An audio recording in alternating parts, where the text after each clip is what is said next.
ta'ala wa nafa'ana bihi wa bi'ulumihi wa bi'asrarihi fid daraini amin. Hadirin wal hadirat rahimakumullah.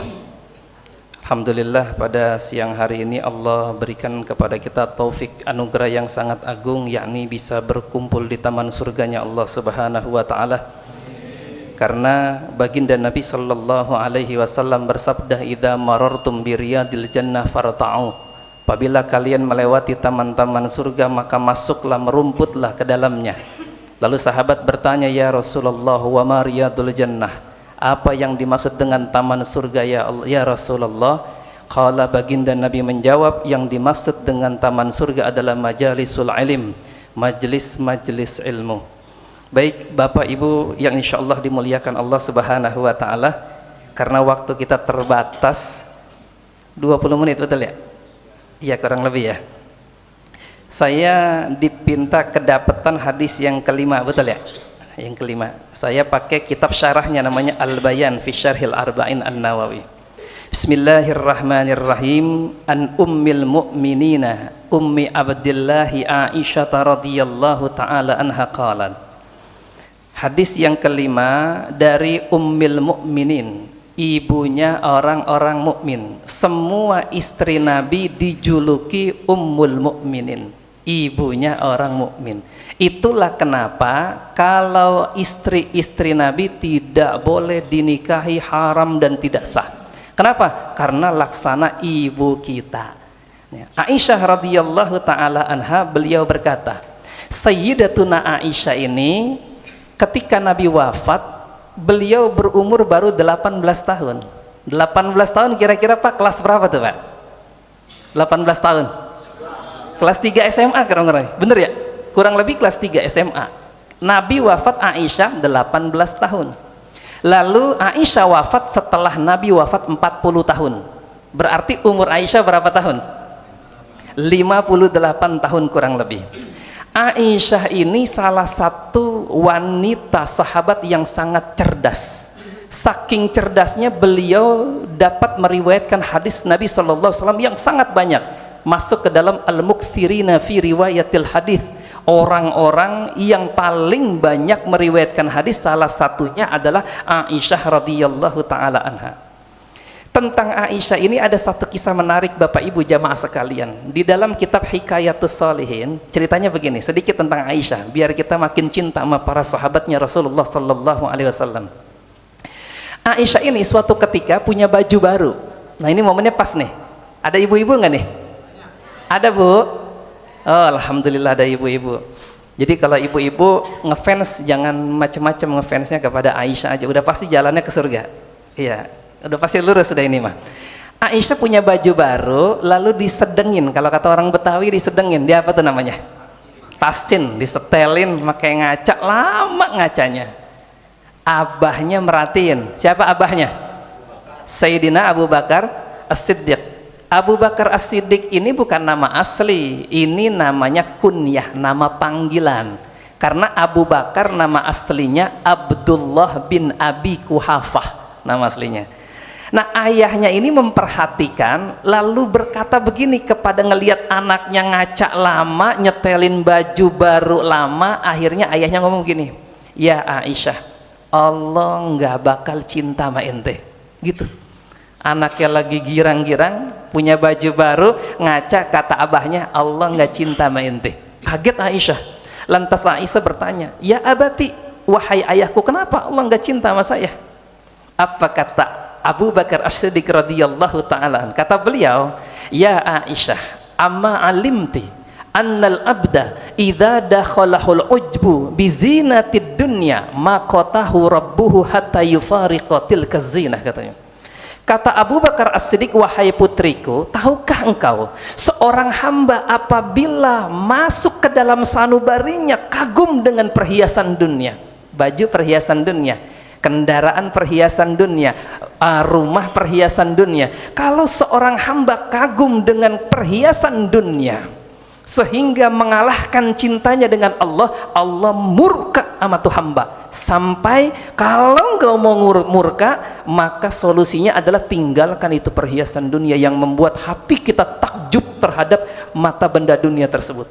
Lihat nih imannya sahabat, lihat imannya sahabat. Aisyah langsung beliau berkata, berkata Aisyah, fanazatuhu, saya lepas tuh baju, wa tasaddaqtu bihi, saya sedekahin tuh baju ke orang lain. Coba orang perempuan ada enggak yang begitu, Bu? Bu, pakai baju bagus kata suaminya, Neng, coba bapak-bapak coba dah di rumah jajal dah. Ya, ada bini lagi nyetelin baju baru, Neng, Allah nggak cinta sama ente. Cinta kalau disedekahin baru. Coba jawabnya apa bini kita? Enak aja, boleh nyicil ini, masih kredit ini juga. Ya, bedanya kenapa kok iman sahabat sama kita beda? Kalau iman sahabat dunia diletakkan di tangan, enggak di hati. Kalau kita kan dapat dunia dikit langsung ke hati, ngelepasnya susah, melekat udah. Bedanya di situ doang. Makanya ulama dulu kalau berdoa, Allahumma ja'alid dunya fi aidina la fi qulubina. Ya Allah, jadikan dunia hanya di tangan kami saja, jangan sampai masuk ke dalam sanubari kami. Nih imannya para sahabat seperti itu. Maka dulu pernah ada cerita menarik, tuan guru saya pernah cerita. Dulu Imam Syafi'i ngaji kepada Imam Malik rahimahullahu ta'ala. Rapi ngaji, Imam Malik punya kuda. Ini kuda terbaik di Madinah. Kenapa? Karena nih kuda diberi oleh Raja Harun ar-Rasyid. Kata Raja Harun ar-Rasyid, wahai Imam Malik, ini kuda paling mahal di dunia. Saya nggak ketemu lagi kuda yang lebih mahal dari ini. Tapi kok saya malu ya pakai kuda ini kalau masih ada ente. Jadi kata raja, nih buat ente aja Imam Malik, orang yang layak menunggangi kuda ini hanya engkau wahai Imam Malik rahimahullah. Imam Syafi'i ngaji, rapi ngaji ngomong begini nyeletuk, guru ma ajmala hadzal faras, indah banget ini kuda, ngomong gitu doang, muji. Apa kata gurunya? Dah buat lu, ambil. Tuh beda nggak? Beda nggak? Tuh lihat ya ulama imannya fala salafun salih. Coba dah bapak-bapak yang punya motor, saya bercandain, bang itu motor baru cakep banget, buat saya enak aja, buat saya itu belum kelar nih cicilan, kira-kira kan gitu ya. Nah beda, kenapa? Beda kalau imannya sahabat salafun salih, dunia cuma di tangan, nggak di sanubari. Kita lanjut. Qala Rasulullah sallallahu alaihi wasallam, man ahdatsa fi amrina hadza ma laisa minhu fahuwa raddun. Baginda Nabi sallallahu alaihi wasallam bersabda, barang siapa yang mengada-ngadakan, yang membuat-buat di dalam perkara kami ini, maksudnya dinil Islam, di dalam agama Islam, sesuatu yang bukan bagian Islam, maka yang diada-adakan pasti ditolak. Ini yang dalam syariat dikenal dengan istilah bid'ah. Nah sekarang kita bahas dulu, apa itu bid'ah? Kita bahas. Ini pembahasan nih rada kompleks nih, rada rumit, rada susah. Ya makanya saya minta kepada Bapak Ibu konsentrasi, fokus ya pada pembahasan kali ini, karena ini termasuk materi berat disebutnya. Ya kita konsentrasi dulu. Jadi jangan mikirin THR dulu dah ya. THR lupain aja, ntar waktunya turun mah turun. Kira-kira begitu. Nah bid'ah itu apa? Imam Izzuddin bin Abdissalam ini orang hebat ini. Julukannya Sultanul Ulama, rajanya ulama. Namanya Imam Izzuddin bin Abdissalam. Kenapa Imam Izzuddin bin Abdissalam dikata rajanya ulama? Karena muridnya bukan orang awam, para ulama gede masih ngaji kepada beliau, Syekhul Masyayikh, gurunya para guru. Nah ini Imam Izzuddin bin Abdissalam ini mutiara pada zamannya, permata pada masanya. Imam Izzuddin bin Abdissalam mengatakan bid'ah adalah fi'lu ma lam yu'had fi asrin Nabi sallallahu alaihi wasallam. Bid'ah adalah melakukan sesuatu yang enggak pernah dikenal, yang enggak pernah ada di zaman Nabi. Satu, pahamin konsepnya dulu nih. Lalu belakangan muncul lagi ulama-ulama belakangan yang nambahin bid'ah itu tarifnya yang enggak ada, yang enggak dikenal di zaman Nabi dan zaman sahabat. Oke, sampai sini jelas. Lalu pertanyaannya, apakah semua bid'ah itu sesat? Karena ada hadis yang sahih mengatakan kullu bid'atin dolalah, semua bid'ah itu sesat. Apakah sesat? Tidak, ternyata kenyataannya enggak. Kenapa enggak? Oke, sekarang kita bahas satu demi satu. Bid'ah itu sekarang kita sepakatin ta'rif yang kedua aja biar melebar sedikit, yang enggak ada di zaman Nabi dan zaman sahabat. Oke, apakah semua yang enggak ada di zaman Nabi dan zaman sahabat itu sesat, tercela, tertolak? Ternyata enggak. Kita buktikan. Itulah kenapa Imam Syafi'i ini namanya Imam Abu Abdullah Muhammad bin Idris Asy-Syafi'i, wafat tahun 204 Hijriah. Beliau mengatakan bid'ah itu terbagi dua. ada bid'ah hasanah, ada bid'ah sayyi'ah. Karena kenyataannya di lapangan enggak semua bid'ah sesat. Lalu apa bedanya? Kalau bid'ah hasanah kata Imam Syafi'i, bid'ah yang sesuai dengan Al-Quran, hadis, dan ijma' ulama. Ntar saya contohin.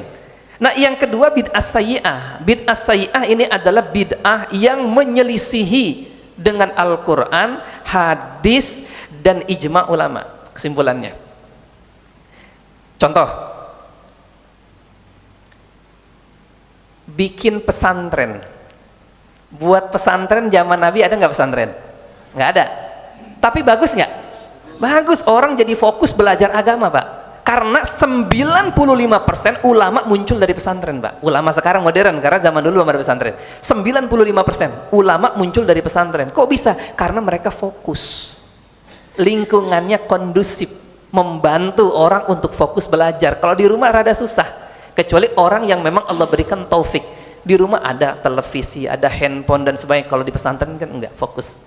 Nah, dirikan pesantren ini kan bid'ah.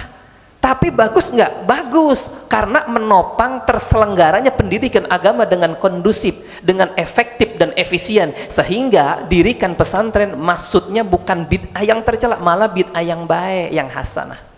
Gitu.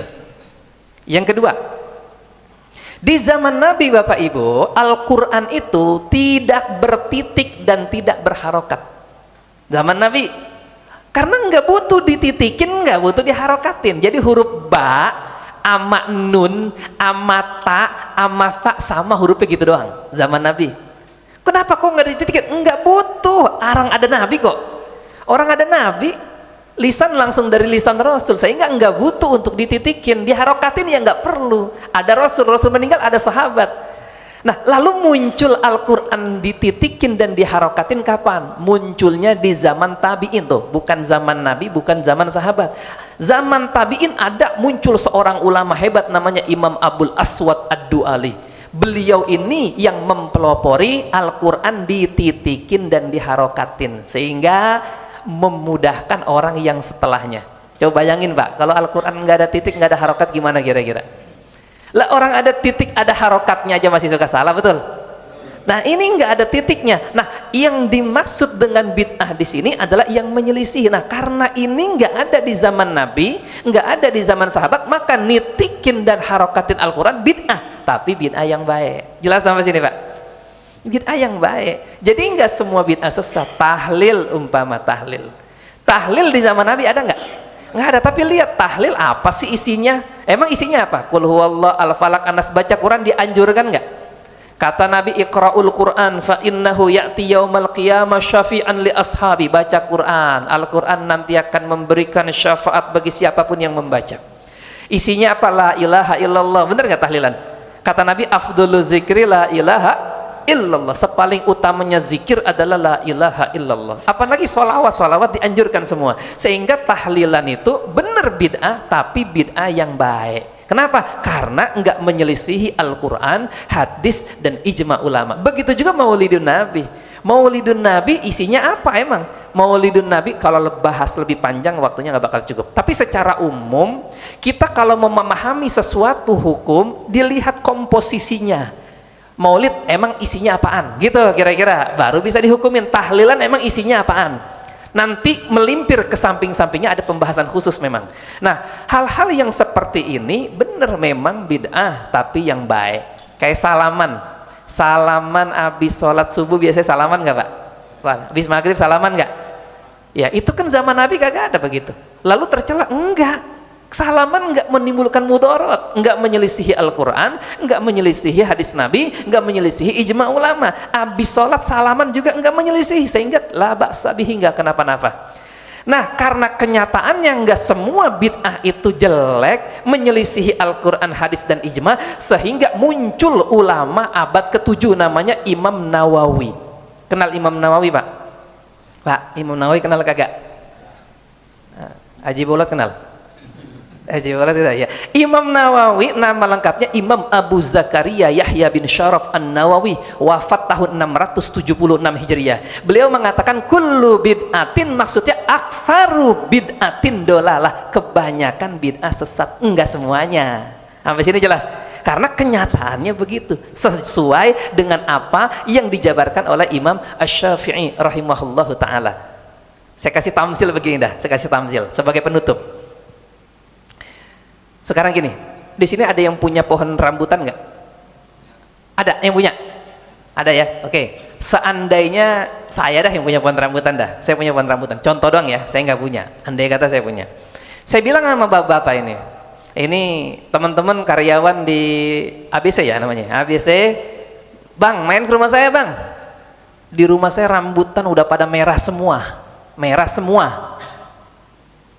Pak, pertanyaannya Bapak Ibu, mungkin nggak rambutan di pohon saya merah semua? Mungkin nggak? Nggak mungkin, mustahil. Karena rambutan itu ada yang merah, ada yang baru mentik. Ada yang merah pasti ada yang baru numbul. Ada. Kenapa bahasa saya merah semua? Karena kebanyakan sama hadis Nabi ini, kata para ulama terdahulu, yang dimaksud semua bid'ah sesat, kebanyakan bid'ah sesat. Contoh yang sesat apa Ustadz? Yang sesat contohnya nyuci keris malam Jumat Kliwon, kalau kagak dicuci berkeyakinan makan tumbal. Ini baru sesat. Apa sini jelas? Tapi kalau nyuci keris doang, diwangiin karena benda pusaka, nggak ada berkeyakinan makan tumbal, masih boleh. Nggak apa-apa, namanya benda pusaka, biar wangi, biar harum. Yang jadi masalah kalau nggak dicuci dia berkeyakinan makan tumbal nih keris karena ada penunggunya katanya gitu. Nah ini baru namanya bid'ah yang jelek. Contoh lagi dah, kalau orang dulu bangun rumah nih Pak, suka ada kelapa, apalagi Pak, yang orang-orang dulu nih, apalagi tujuannya apa, saya tanya dulu. Orang dulu katanya apa? Biar siapa ya? Selamat, biar nggak diganggu jin ya. Nah itu bid'ah, bener. Tapi kalau naruh kelapa pisang di atas buat tukang makan boleh gitu. Makanya tanya dulu, buat apa nih? Iya, saya mah naruh pisang di atas biar buat tukang, kalau makan kagak turun lagi, boleh. Kelapa ya kali aja tukang aus dia minum, boleh. Tapi kalau supaya nih nggak diganggu jin, nggak boleh. Nah baru namanya bid'ah yang begini. Ancak, tahu ancak Pak? Ancak, kalau orang dulu disebutnya ancak, sesajen. Ya sesajen taruh di pinggir kali, di gombolan, di batu gede atau di pohon besar nih biar selamat katanya. Atau pala kebo dia buang, pala kebo kan mubazir dibuang, mending buat saya. Ya pala kebo ada harganya nggak? Ada, katanya biar supaya subur. Nah itu namanya baru bid'ah. Kalau yang maulidun Nabi insya Allah aman, tapi ada tapinya, hargai perbedaan gitu, jalin ukhwah. Bapak yang nggak maulid nggak apa-apa, saya maulidan, jaga ukhwah. Bapak yang nggak tahlil silakan, saya nggak pernah ngaruh-ngaruh orang yang tahlil, saya nggak pernah ngaruh-ngaruh orang yang maulidan, nggak. Saya mau tahlilan, silakan, jaga ukhwah biar kokoh. Perbedaan itu hal yang lumrah.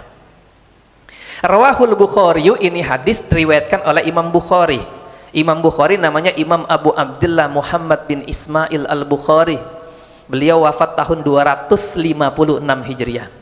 Wa Muslimun, nih hadis riwayat Imam Muslim. Imam Muslim namanya Imam Muslim bin Hajjaj bin Muslim al-Qushairi. Beliau wafat tahun 261, kacak 5 tahun sama Imam Bukhari. Jadi hadis yang diriwayatkan Imam Bukhari, Imam Muslim pasti sahih. Saya kecepatan nggak ngomong gini Pak, tapi masih ditangkap bisa ya? Habis waktunya cuma 20 menit gimana? Iya. Wa fi riwayatin li Muslimin, dan di dalam riwayatnya Imam Muslim, man amila amalan laisa alaihi amruna fahuwa raddun. Sama, ini mirip. Intinya mirip. Barang siapa yang mengamalkan satu amalan yang tidak ada dasarnya ya di perkara kami, maka amalan ini tertolak. Nah, jadi kesimpulannya ini namanya bid'ah. Bid'ah itu enggak semuanya jelek ya, ada yang baik, ada yang kagak. Patokannya dilihat, yang ada sekarang dulu nggak ada, baik apa kagak. Titikin Quran mah bagus. Coba orang sekarang kalau kagak ada titik Quran Pak, kagak ada harokat, gimana bacanya Pak? Ada titik, ada harokat aja keblinger kita, kira-kira begitu. Nah diriin pesantren, diriin madrasah, bagus semuanya. Ini kan bid'ah semua bid'ah dan sebagainya. Wallahu a'lam bissawab. Langsung doa. Ada pertanyaan? Udah 20 menit lebih dikit. Boleh, silakan, tafadhal. Afwan, untuk tolong dijelaskan terkait dengan perbedaan antara adzan yang pertama dan yang kedua di sholat Jumat. Oh gitu. Masjid kan menerapkan 2 adzan sama. Oke, baik. Muhammadiyah adzan cuma sekali, ngikutin zaman Nabi aja. Adzan kedua itu baru ada di masa Khalifah Utsman bin Affan, baru ada. Kenapa? Karena masyarakat udah mulai banyak. Kalau adzan langsung pertama doang, khotibnya udah naik, orang masjid masih kosong gitu. Nah, inisiatif Utsman bin Affan, adzan yang pertama, ya adzan yang pertama di waktunya biar supaya ngumpulin orang dulu, waktu sholat tetap udah masuk, orang ngumpul, ntar baru khotib yang kedua naik, baru adzan yang kedua buat khotib naik. Jadi ini juga sebenarnya bid'ah versi pengertian bid'ah yang pertama yang nggak ada di zaman Nabi. Ya, ini masuk bid'ah juga. Tapi baik nggak? Baik, bagus yang itu kita lakukan. Apa? Karena zaman sekarang kan udah banyak orang. Jadi ini ijtihadnya Sayyidina Utsman bin Affan radhiyallahu taala. Sayyidina Utsman ini Zunnurain, julukannya, memiliki orang yang memiliki dua cahaya, karena beliau menikahi dua anaknya Rasulullah sallallahu alaihi wasallam. Nah, itu namanya bid'ah tapi baik, ya azan dua kali. Yang bagus gimana? Yang bagus azan dua kali. Lah, itu kan ngikutin Nabi azan cuma satu. Kalau ngikutin azan dua kali kita dapat dua sunnah. Sunnah Nabi dapat, tadi azan sekali kan Nabi? Dua kali ngikutin sunnahnya Utsman bin Affan radhiyallahu ta'ala. Jadi dua-dua sunnah kita dapetin, kita gabungin, ikutin azan yang dua kali jauh lebih utama ketimbang azan cuma satu kali. Ada lagi? Ini paham apa gimana pada bengong begini ya? Ya, ya silakan.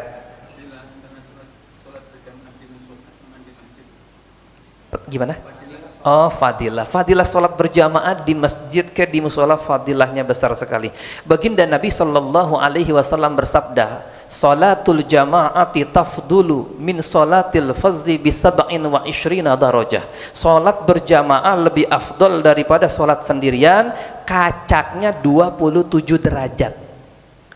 Jamaah tanya, 27 derajat itu berapa? Muncul Imam Al-Munawi dalam kitabnya Faidul Qadir, yang dimaksud dengan 27 derajat adalah 27 di'fan, kali lipat. 27 kali lipat. Ini buat gampang, tamsilnya gini dah.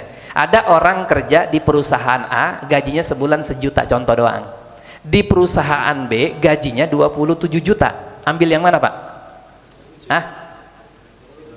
Yang satu. 27 aja, walaupun kita kagak doyan duit kan bisa disedekahin. Ya walaupun bapak-bapak zuhud sama dunia, emang sih kelihatannya tampang orang zuhud sama dunia semua nih. Iya, iya nggak ambil tetap yang 27 Pak, 27. Ntar mas selisihnya kita mau sedekah, emak, bapak, ya, encang, encing, ade, ponakan, tetangga, itu kan begitu manfaatnya, ambil yang gedean. Nah sama tamsil sama sholat berjamaah, 27 kali lipat pahalanya ketimbang sholat sendirian. Rugi orang yang sholat sendirian tanpa uzur, rugi besar. Nggak sekarang ruginya, ntar kalau udah wafat baru paham. Makanya kata ulama, an-nasu niyam wa idza matu intabahu, manusia itu hakikatnya lagi pada tidur. Nih kita nih belum paham nih, udah meninggal baru pada melek. Kayak begini kehidupan, Masya Allah. Siapa-siapa yang siap kehidupan dunia dengan amal soleh yang banyak, dia yang bakal berbahagia. Siapa-siapa yang terlalu nyantai dalam hidup, yang terlampau fokus dengan dunia, lupa dengan akhirat, dia yang bakal sengsara dalam hidup. Wallahu a'lam bissawab. Astaghfirullahalazim. Alhamdulillahirabbil alamin. Allahumma shalli ala sayyidina Muhammad wa ala ali sayyidina Muhammad. Allahumma 'allimna ma yanfa'una, Allahumma faqqihna fid din wa 'allimna ta'wil. Rabbana atina fid dunya hasanah wa fil akhirati hasanah wa qina adzabannar. Wa sallallahu ala sayyidina Muhammadin wa ala alihi washabbihi wasallam. Subhana rabbika rabbil izzati amma yasifun wa salamun alal mursalin. Walhamdulillahi rabbil alamin. Subhanakallahumma wa bihamdika asyhadu an la ilaha illa anta astaghfiruka ya Allah wa atubu ilaik. Mohon maaf lahir batin apabila ada kata-kata yang tidak berkenan di hati. Wassalamualaikum warahmatullahi wabarakatuh.